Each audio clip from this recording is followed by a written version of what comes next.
لعبادتك ودعائك وتلاوة كتابك.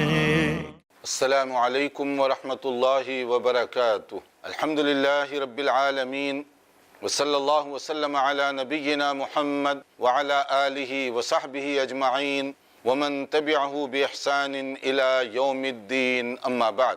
محترم بھائیوں اور بہنوں، آج انشاءاللہ تعالی 17ویں پارے کی تفسیر کا خلاصہ پیش کیا جا رہا ہے. قرآن کریم کے خلاصے کو سننے کی ضرورت اس لیے ہے کہ ہم اس کی تعلیمات کو سمجھ سکیں تاکہ ہم قرآن کے مطابق اپنی زندگی بسر کر سکیں. کامیابی کے لیے ضروری ہے، صراط مستقیم پر چلنے کے لیے ضروری ہے، آخرت کی نجات کے لیے ضروری ہے کہ ہم قرآن مجید کی تعلیمات کو سمجھیں اور اس کے مطابق زندگی بسر کریں.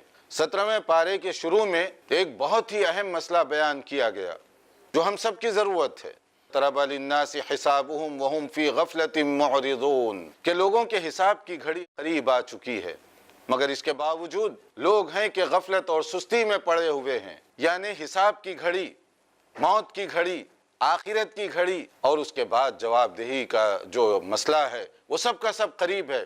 موت، کیا کسی کو معلوم ہے کہ کتنے سال وہ زندہ رہے گا؟ کل کیا ہونے والا ہے کوئی نہیں جانتا. ہر گزرنے والا دن انسان کو اس کی موت کے قریب لے جا رہا ہے. تو آدمی کو کوشش یہ کرنی چاہیے کہ میرا ہر دن گزرے تو رب تعالیٰ کی رضامندی کے ساتھ گزرے.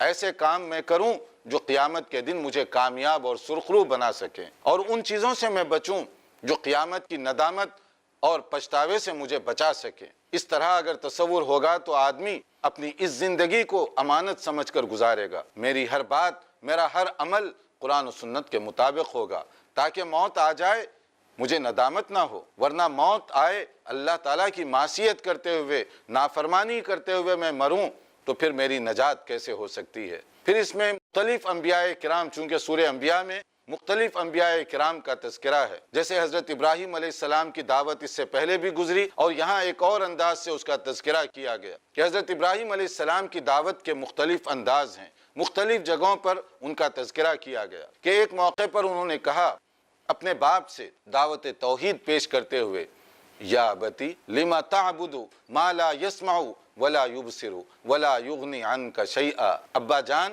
بلکہ اصل میں دیکھا جائے تو یہ الفاظ اس میں اتنی چاشنی اور مٹھاس ہے کہ ہم وہ چاشنی اردو میں منتقل کرنا چاہیں تو بہت مشکل ہے. یہ پیار بھرا لفظ ہے جو ایک بیٹے کی طرف سے اپنے باپ کے لیے کہا جا رہا ہے. اے میرے ابا جان، آپ ان بتوں کی، مورتیوں کی پوجا کیوں کرتے ہو جو نہ دیکھ سکتے ہیں، نہ سن سکتے ہیں، نہ فائدہ پہنچا سکتے ہیں، نہ نقصان پہنچا سکتے ہیں؟ تو یہ پیار بھری بات جو دین کی دعوت پیش کرتے ہوئے حضرت ابراہیم نے فرمائی تھی، کیا جواب آیا، کیا ریسپانس آیا باپ کی طرف سے، اور کیا ٹون تھا اس کو بھی ذرا سمجھیے. باپ نے کہا قال اراغب انت عن آلہتی یا ابراہیم، ابراہیم کیا تم باپ دادا کے راستے کو چھوڑ رہے ہو؟ دیکھیے دھمکی آمیز الفاظ کہ باپ دادا، کلچر، ٹریڈیشن، کسٹم، اس کو تم چھوڑ کر کہاں بہکے ہوئے باتیں کر رہے ہو، کہاں تم بھٹک رہے ہو؟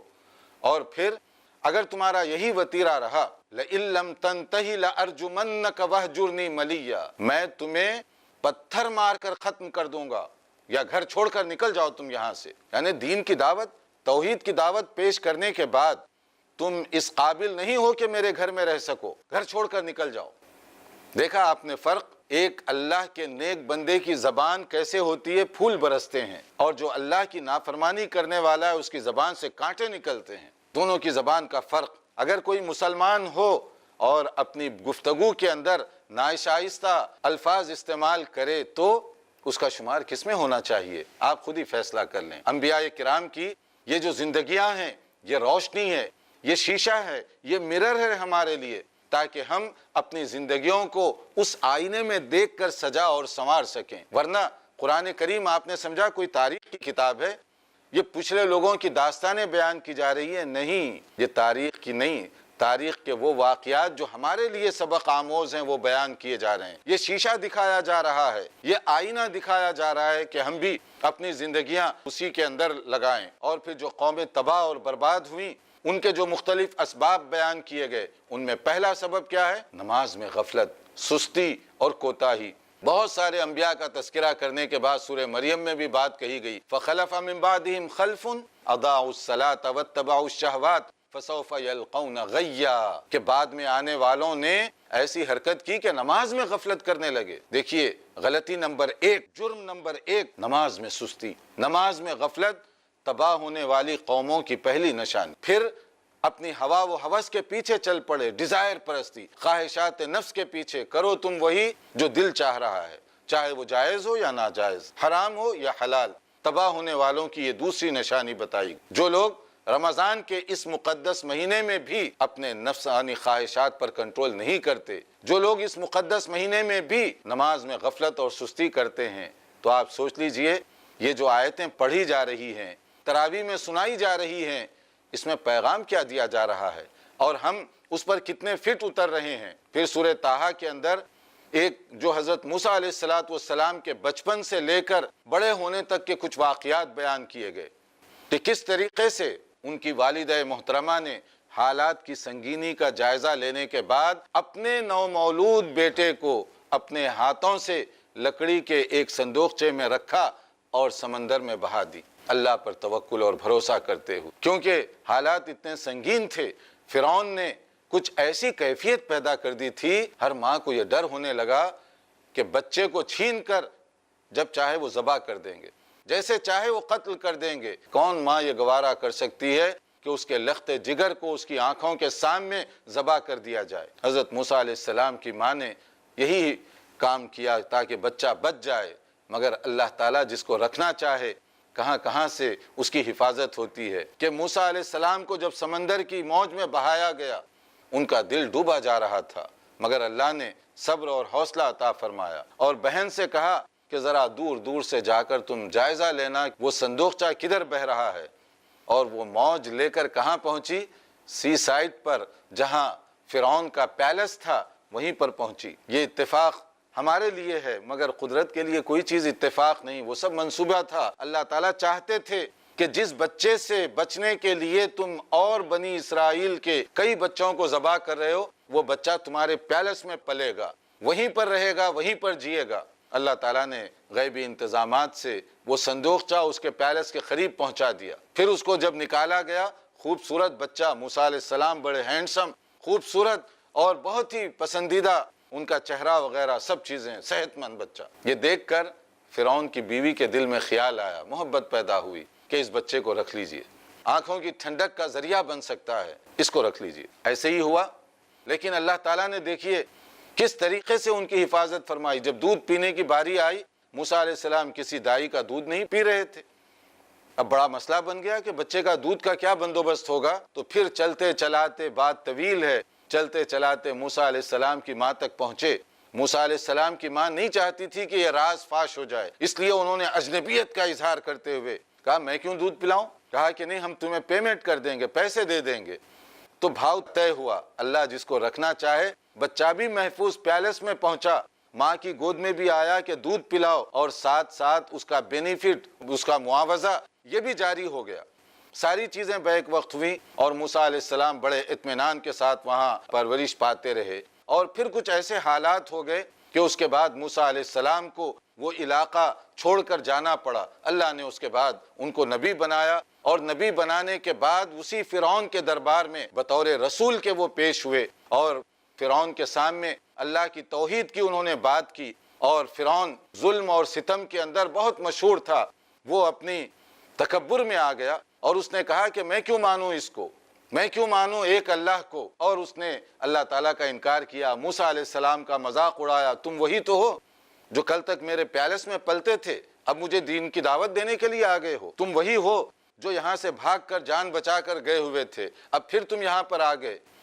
یہ ساری چیزیں وہ کرنے لگا، لیکن موسیٰ علیہ السلام صبر اور حوصلے کے ساتھ، بڑی جرأت اور ہمت کے ساتھ انہوں نے دین کی بات اس کے سامنے پیش کی۔ اور پھر موسیٰ علیہ السلام کے ساتھ جو مختلف واقعات پیش آئے، فرعون وہ ڈبا دیا گیا، موسیٰ علیہ السلام اور بنی اسرائیل کو اللہ نے نجات عطا فرمائی۔ پھر اس میں بنی اسرائیل کے اندر جو بگاڑ پیدا ہوا، ان خرابیوں میں سے کچھ کا ذکر کیا گیا۔ موسیٰ علیہ السلام گئے تاکہ اللہ کا پیغام لیں، ہارون علیہ السلام کو پیچھے چھوڑ کر، تاکہ لوگوں کی دین کی حفاظت ہو سکے، لیکن ایک شخص تھا سامری، اس نے موقع غنیمت سمجھتے ہوئے لوگوں کو گمراہ کرنا شروع کیا اور سب سے پہلے شرک کی طرف مبتلا کیا، یعنی ایمان کا مقابلہ فوری شرک کے ساتھ۔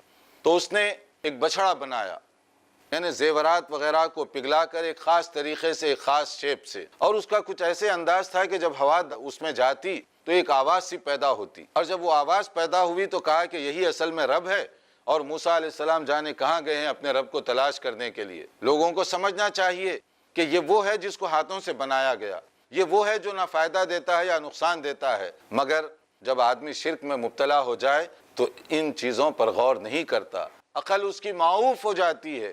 اسی طرح سے وہاں کچھ لوگوں نے حرکت کی، ہارون علیہ السلام نے سمجھانے کی بہت کوشش کی، قریب تھا کہ لوگ ان کو قتل کر دیں، گروپ بازی ہو جائے، وہاں تفرقہ سے بچنے کے لیے انہوں نے انتظار کیا۔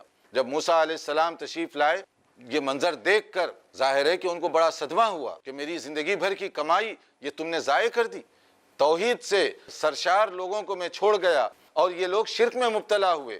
تو سامری سے ساری بات کی گئی، تو سامری نے کہا کہ میرے دل میں ایسے ہی پلان آیا اور میں نے اس طرح سے یہ حرکت کی ہے۔ تو موسیٰ علیہ السلام نے اس کی دنیا میں ایک سزا تجویز کی، آخرت میں جو ہونے والی ہے وہ بہت بڑی۔ پہلے تو انہوں نے اس بچڑے کو جلایا تاکہ لوگ دیکھ لیں کہ جس کو تم معبود سمجھ کر اس کی بندگی کرنا شروع کیے ہو، وہ اپنے وجود کو باقی نہیں رکھ سکتا، اپنے آپ کی حفاظت نہیں کر سکتا، تمہاری کیا حفاظت کرے گا۔ اس کو جلا کر اس کی راکھ سمندر میں بہا دی گئی تاکہ لوگ دیکھ لیں، اور شرک کے جراثیم اگر ہیں تو وہ نکل جائیں کہ یہ نفع اور نقصان پہنچانے والا نہیں ہے۔ اور پھر دوسری طرف سامری کے لیے ایک حکم جاری کیا گیا کہ فَاذْهَبْ فَإِنَّ لَكَ فِي الْحَيَاةِ أَن تَقُولَ لَا مِسَاسَ، اب تم لوگوں کے ساتھ زندگی نہیں گزار سکتے، لا مساس، یعنی اس کا مطلب ہے کہ مجھے چھوؤ نہیں۔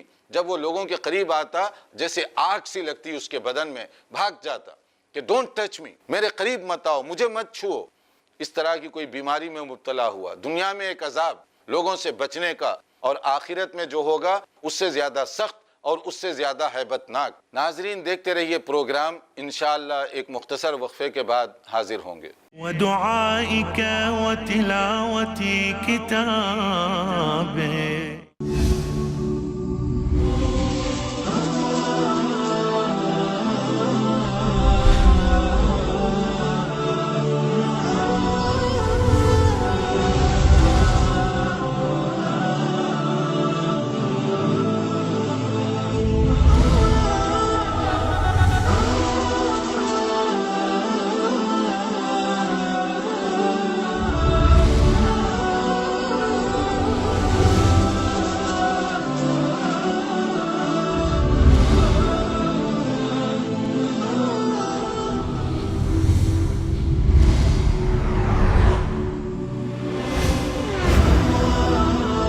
ان تمام موضوعات کی کرنے وضاحت آ رہے ہیں نان سٹاپ ایڈوکیٹ فیض سید، ہر اتوار رات 8 بجے صرف i+TV پر، بہتر زندگی کے لیے۔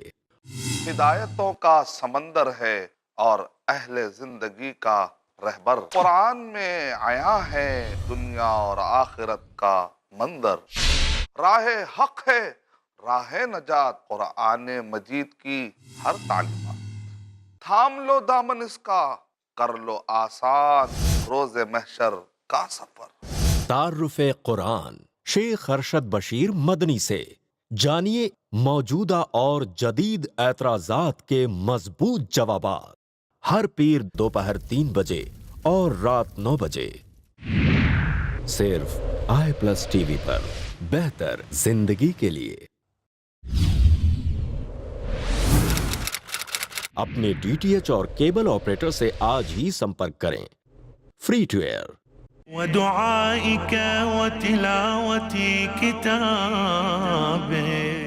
ناظرین وقفے کے بعد دوبارہ آپ کی خدمت میں حاضر ہیں۔ 17ویں پارے کی تفسیر کا خلاصہ پیش کیا جا رہا ہے۔ سورہ انبیاء کے اندر آیت نمبر 30، اس میں ایک بڑی اہم بات بتائی گئی جو سائنس وغیرہ پڑھنے والے ہیں، ایسٹرانومی، علوم فلکیات سے جس کو زیادہ دلچسپی ہے، غور فرمائیے قرآن کریم میں یہ باتیں کب کہی گئیں، کس انداز سے کہی گئیں۔ کہا گیا اولم یر الذین کفروا ان السماوات والارض کانتا رتقا ففتقناہما، جس کو ہم لوگ آج کل اصطلاح میں کہتے ہیں بگ بینگ تھیوری، کہ دنیا کے اندر یہ ساری چیزیں ملی ہوئی تھی اور اس کے بعد زوردار دھماکہ ہوا اور ساری جو مختلف قسم کے سیارے ستارے الگ الگ ہوئے، کس طرح سے زمین پھٹی وغیرہ وغیرہ.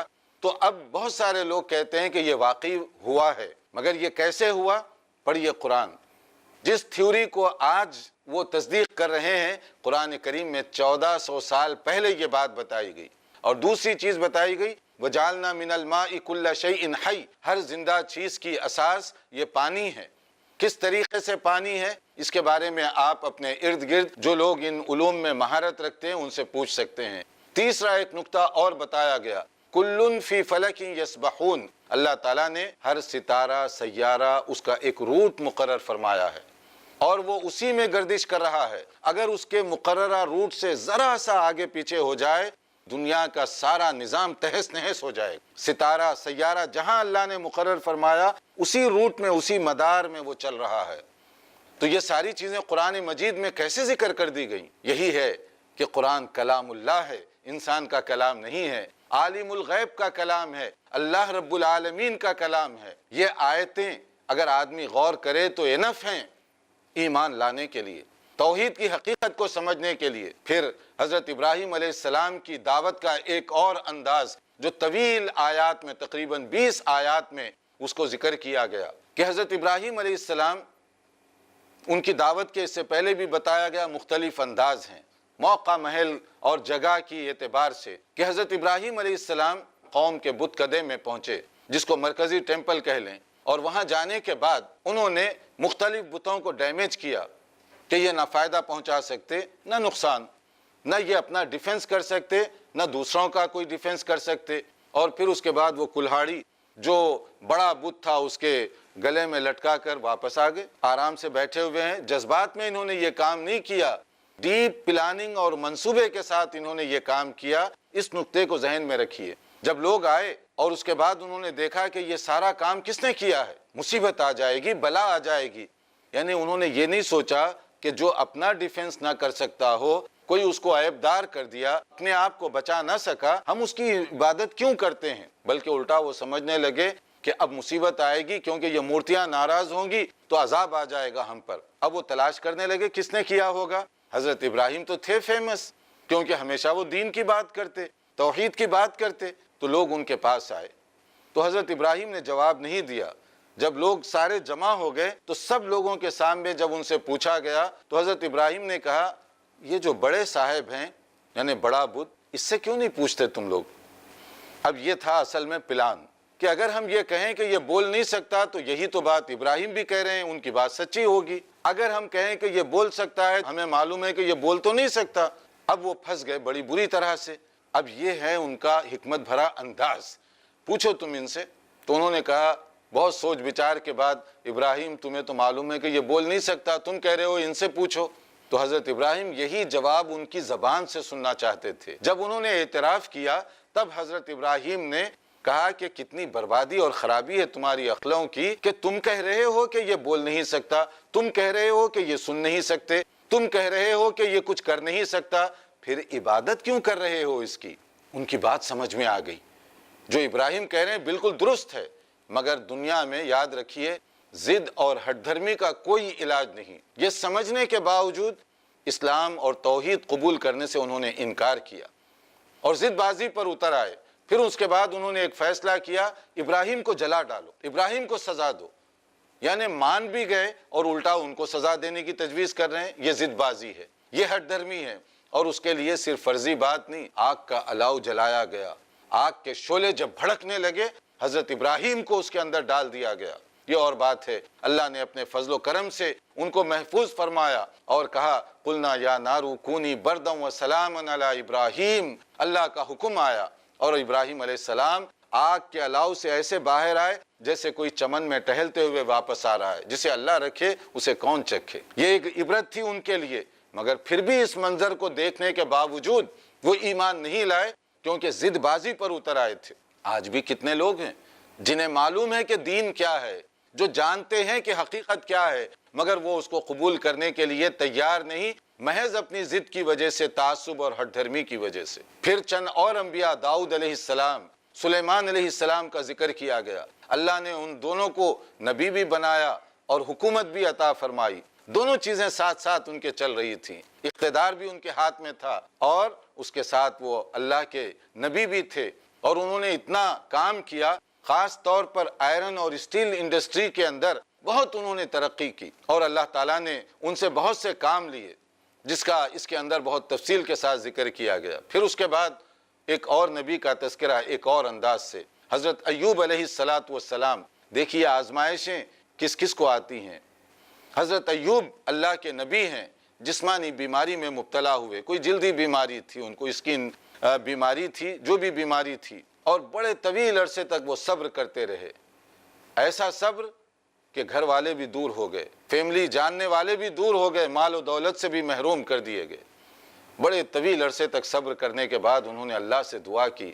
دعا بھی کتنے باادب انداز سے. دیکھیے وَأَيُّوبَ إِذْ نَادَى رَبَّهُ أَنِّي مَسَّنِيَ الضُّرُّ وَأَنْتَ أَرْحَمُ الرَّاحِمِينَ. یاد کرو تم ہمارے بندے ایوب علیہ السلام کو، جب انہوں نے اللہ کو پکارا اور یہ کہا کہ یا اللہ تو دیکھ رہا ہے کہ مجھے کتنی تکلیف ہو رہی ہے اور تو رحم کرنے والا ہے. دیکھیے کوئی شکوہ نہیں، کوئی شکایت نہیں، بلکہ اللہ کی ہمدردی کی اپیل کر رہے ہیں کہ یا اللہ تو ہمدردی کرنے والا ہے. اللہ نے ان کی دعا قبول فرمائی. صحیح بخاری کے اندر تفصیل سے ہے کہ کس طریقے سے ان کی بیماری دور ہوئی. ان کو بتا دیا گیا فلاں چشمے سے تم پانی پیو اور اپنے بدن پر وہ پانی ڈالو، اللہ تعالیٰ وہ بیماری کو دور کر دے گا. بعض چشموں میں خاص خاصیتیں ہوتی ہیں، اللہ تعالیٰ نے اس کے ذریعے سے ابراہیم علیہ السلام کی بیماری دور فرما دی. اور پھر اسی موقع پر ان کو اتنی دولت مل گئی، اتنی دولت ملی جتنی پہلے بھی نہیں تھی، اس سے زیادہ دولت اللہ نے لوٹا دی اور ساری خوشیاں ان کو بحال کر دی گئیں. مایوسی کی کوئی بات نہیں، اللہ کے دربار میں مایوسی کے لیے گنجائش نہیں ہے. بظاہر ایوب علیہ السلام کی حالت بہت تکلیف دہ تھی، مگر اللہ نے حالات تبدیل کر دیے. مگر یہاں ایک اور نقطہ بھی ہے سمجھنے کا، ذرا غور فرمائیے. ایوب علیہ السلام کون ہے؟ اللہ کے نبی.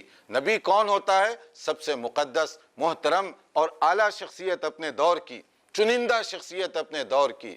جسمانی بیماری میں مبتلا ہوئے، اپنی بیماری خود سے دور نہیں کر سکے جب تک کہ اللہ کا حکم نہیں آیا. اسی طرح اس کے بعد حضرت یونس علیہ السلام کا ذکر کیا گیا کہ وہ ایک اور نبی کا تذکرہ. حضرت یونس علیہ السلام وہ جب سمندری سفر کر کے جا رہے تھے، سمندر میں ڈال دیے گئے، مچھلی کے پیٹ میں چلے گئے، آزمائش در آزمائش. مگر اللہ نے چاہا کہ مچھلی کا پیٹ حضرت یونس کے لیے ایک محفوظ خانہ بن جائے، جیسے فریج بن جاتا ہے، کہ مچھلی ہضم نہیں کر سکی حضرت یونس کو. اللہ کی حکمت تھی، سیف ہو گئے مچھلی کے پیٹ میں حضرت یونس علیہ السلام. کیوں؟ وہاں ان کی ایک دعا نقل کی گئی. ہمیں اس دعا کو بار بار پڑھتے رہنا چاہیے. فنادا فی الظلمات اللہ الہ الا انت سبحانک انی کنت من الظالمین. یہ وہ آیت کریمہ ہے جس کے بارے میں حدیث میں کہا گیا کہ اگر آدمی کسی مصیبت یا پریشانی میں ہو اور اس کا ورد کرے، اللہ تعالیٰ اپنے فضل و کرم سے اس کی مشکل اور پریشانی کو دور فرما دیں گے. لا الہ الا انت سبحانک انی کنت من الظالمین. کیا ہے اس کا مطلب؟ کہ یا اللہ تیرے علاوہ کوئی عبادت کے قابل نہیں ہے، تو پاک ہے، تو مقدس ہے. انی کنت من الظالمین، میں ہی ظلم کرنے والا، زیادتی کرنے والا، گناہ کرنے والا ہوں. تو حضرت یونس علیہ السلام نے یہ دعا کی. کب؟ مچھلی کے پیٹ میں، سمندر کی تاریکی میں اللہ نے دعا قبول فرمائی. وہ سب کی سننے والا ہے. کوئی سمندر کی تہ سے بھی دعا کرے تو وہ سننے والا ہے. کوئی خشکی پر چلتے ہوئے بھی دعا کرے تو اللہ تعالیٰ قبول کرنے والا ہے. اللہ نے دعا قبول فرمائی. حضرت یونس علیہ السلام کو مچھلی اگل دی لا کر، جیسے الٹی ہوتی ہے اسی طریقے سے باہر. اور پھر اس کے بعد موجوں کے ذریعے سے وہ ساحل پر آئے. اور ساحل پر آنے کے بعد پھر بھی اللہ کا فضل دور نہیں ہوا، بلکہ جاری رہا ان کے ساتھ. اس لیے کہ مچھلی کے پیٹ کی وجہ سے کچھ کمزوری ہو گئی. تو جب وہ ساحل پر آئے تو وہاں اللہ تعالیٰ نے ان کے لیے جس پھل کا، سبزی کا انتظام فرمایا، جو یوں سمجھ لیجئے ہماری اصطلاح میں جیسے ککڑی یا کیوکمبر یا خربوز وغیرہ، اس طرح کی کوئی چیز تھی جو وہاں پر پیدا ہوئی، جسے آسانی سے وہ چبا بھی سکتے تھے، آسانی سے ہضم بھی کر سکتے تھے، اور وہ غذا اور پانی دونوں چیزوں کا بیک وقت اس میں بندوبست تھا. اللہ تعالیٰ نے اس طریقے سے ان کو محفوظ فرمایا. اور پھر اس کے بعد سورہ حج ہے، اور سورہ حج کے اندر جہاں مختلف چیزیں بتائی گئیں، ایک قیامت کے زلزلے اور جھٹکے کے بارے میں بتایا گیا کہ قیامت کا زلزلہ اتنا ہولناک ہوگا کہ لوگ اپنے عقل و ہوش کو گم کر بیٹھیں گے. ایسے لگے گا کہ لوگ نشے میں ہیں، مگر لوگ نشے میں نہیں، اللہ کے عذاب کا خوف ان کو بے چین کر رہا ہے۔ اس بے چینی سے بچنے کے لیے اس زندگی میں ہمیں زیادہ سے زیادہ اچھے سے اچھے عمل کرنا چاہیے، کیونکہ سورہ حج ہی کے آخری میں ایک بات کہی گئی کہ تم اللہ کو پکارو، اسی سے مانگو۔ یا ایھا الناس ضرب مثل فاستمعوا لہ، ایک مثال دی گئی، غور سے سنو اس کو۔ ان الذین تدعون من دون اللہ لن يخلقوا ذبابا ولو اجتمعوا لہ، اگر جو تم اللہ کو چھوڑ کر کسی اور کی بندگی کر رہے ہو، ایک مکھی وہ پیدا نہیں کر سکتے۔ یعنی ہاتھی کی مثال نہیں دی گئی، بڑے جانور کی بات نہیں کہی گئی، بلکہ کہا جا رہا ہے ذباب کہتے ہیں مکھی کو، کہ جن کو تم اللہ کو چھوڑ کر پکار رہے ہو ان کی یہ طاقت نہیں ہے کہ وہ مکھی بھی پیدا کر دیں۔ وَإِن يَسْلُبْهُمُ الذُّبَابُ شَيْئًا لَا يَسْتَنْقِذُوهُ مِنْهُ، اگر مکھی کوئی چیز چھین لے، مکھی اور چھین لے، وہ اتنے بے بس اور کمزور ہیں کہ وہ چھڑا بھی نہیں سکتے۔ ضعف الطالب والمطلوب، پھر کتنے ہی کمزور ہیں ان سے اپنی درخواستیں کرنے والے، ان سے اپنی منت اور سماجت کرنے والے۔ یہ کیوں ہوتا ہے؟ ما قدر اللہ حق قدری، اگر تم اللہ کی قدر نہ کرو ایسی ہی حرکتیں کرو گے۔ اگر اللہ کو پہچانو کبھی تم شرک نہیں کر سکتے۔ اللہ توحید کی عظمت کو سمجھنے کی توفیق عطا فرمائے، شرک سے سب کو محفوظ رکھے۔ والسلام علیکم ورحمۃ اللہ وبرکاتہ۔ وقال الرسول يا رب إن قوم اتخذوا هذا